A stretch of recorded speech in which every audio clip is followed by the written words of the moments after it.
أعوذ بالله من الشيطان الرجيم بسم الله الرحمن الرحيم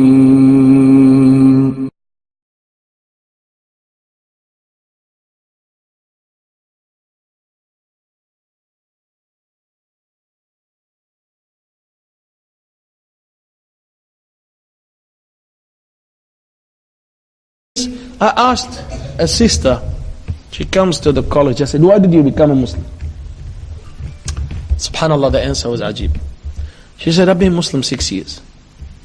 But when I was 18 or 17, my friend, she was not even Sunni, she was Shia. She said to me, you know in the Quran it is mentioned there are two seas meet and the water doesn't mix? Surah Al-Rahman. مرج البحرين يلتقيان بينهما برزخ لا يبغيان. She said, it stuck in my mind, never left. Then my mother passed away and I started questioning the dunya and what Allah wants from us and why we are on this dunya. Then I thought, I want to read about Islam, and she became a Muslim. Don't underestimate the small seed you plant in the heart of someone that could haunt him for another 5 years and then he becomes a Muslim. شوف والله العظيم, I couldn't believe the story that she said ayah. That's why عجائب القرآن never finishes.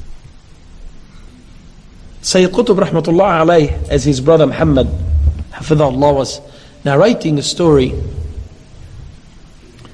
about his brother. He said, my brother was giving a lecture in America, in Arabic of course. And there is this journalist lady came to him, she said, or an old lady, she said, I hear that you are giving a nice speech, I can hear the eloquency in your speech, but there was something different. You'd mention it and I feel shake within me. I feel there is something different from all of your speech. It sounded to my ear different. Now you remember, this person, she doesn't understand Arabic. She's hearing something inside his speech that is different from everything he's saying. He said to her, Naam, that's the Quran. See, that's the Quran. So even the melody of the Quran, the wording of the Quran, it sounds different. Subhanallah al-Azim. Here he said, هو الذي لم ينتهي الجن إذ سمعوه. Even the jinn, when they heard it, until they said, they didn't stop, until they said, إنا سمعنا قرآنا عجبا يهدي إلى الرشد فآمنا به. يعني the jinn did not stop until they said, indeed we heard a Quran that is wonderful. عجب, amazing. يهدي إلى الرشد, it guides to the guidance. فآمنا به, we believed in it. The jinn believed in the Quran, and the brother still yet doesn't think that there is guidance in the Quran. Why we would want to be resurrected on the day of judgment and the Quran is behind our back? La ya Shaykh, who told you behind my back? I wear it here, I've got one in the car, and one in the glove box, and one in the office in the maktab at work, and one in my bag, and then an app in my laptop, and my iPhone. Who said I put it behind my back? Ya Allah, you did. Because that proves you're not been reading the Quran. Sah. You have to read and implement, ya akhi. It's not about the number. Enter every Muslim house. You find he has 1 or 2 copies, or they got it in a nice bag and hanged. The Quran is called Quran to be read. من كثرة القراءة, reading. قرأ قرآن فهو مقروء. To read. Not to hang it, to pack it and hang it. And when there is someone dead, you listen Yasin, wal Quran al-Hakim, that's it. Until somebody told me, Sheikh, when I hear Abdul Basit in the Quran when I was young, I used to get scared, I think somebody died. Why? Because that's the only time he hears Quran. And when somebody dies, they play Abdul Basit on Yasin. Bas. Never hears the Quran, and he hasn't heard the Quran in his life played in his house. When his father died, or his mother died, or grandmother died, boop, جيب المسجل from nowhere, put CD, Abdul Basit, play Yasin wal Quran al-Hakim. Until the child grows up, what? He hears the Quran and he writes it to bad news. Psychologically, he is what? Relating the Quran to a loss of a dear member in his family. So that causes him what? Depression. Instead, always his ear listening to the Quran. No, it's only in occasions.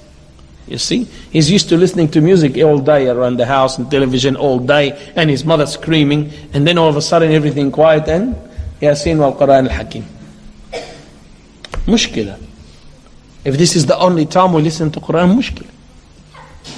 You see, the Quran has to be part of your life, apart from of your family life. There'll be no harm. You want to be you like to give a talk, there's no harm to sit your wife and the children, even if they laugh at you. And after I finish, I'm giving everyone $2, sit down.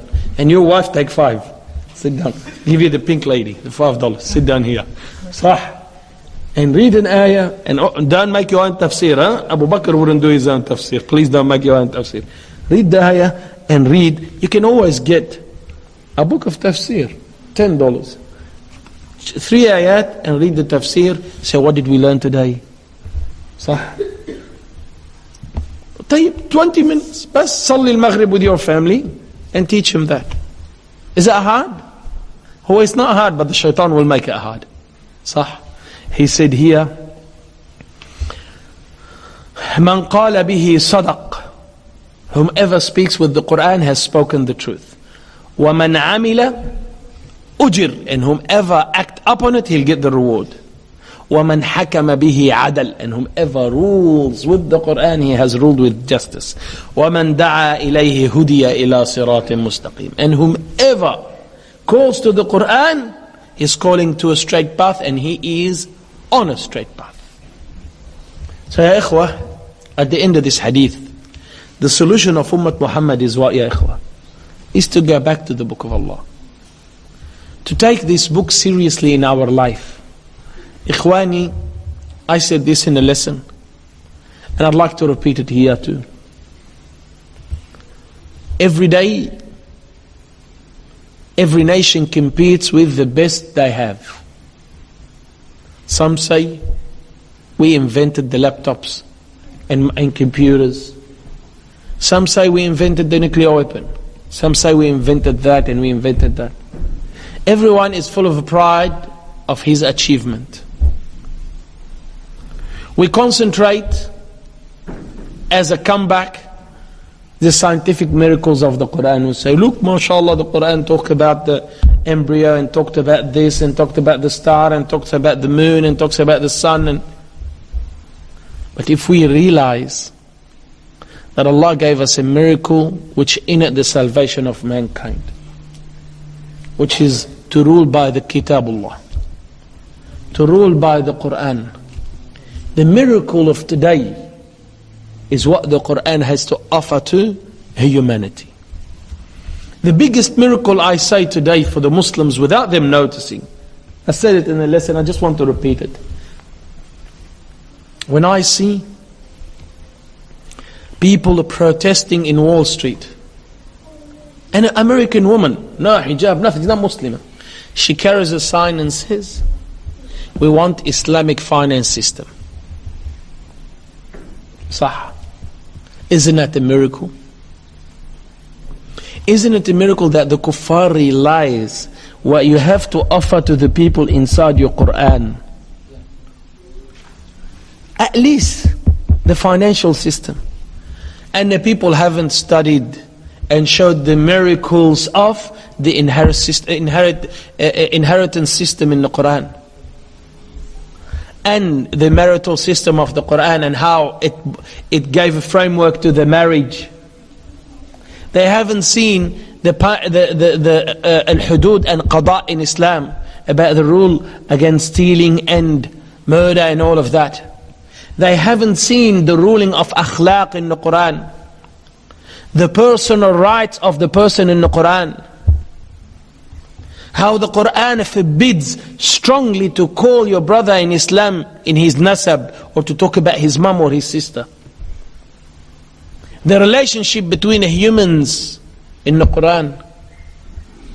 All of that we haven't touched up on it yet, to show the people what morals and values we have, until those who have no values come and tell us we have better values than your deen.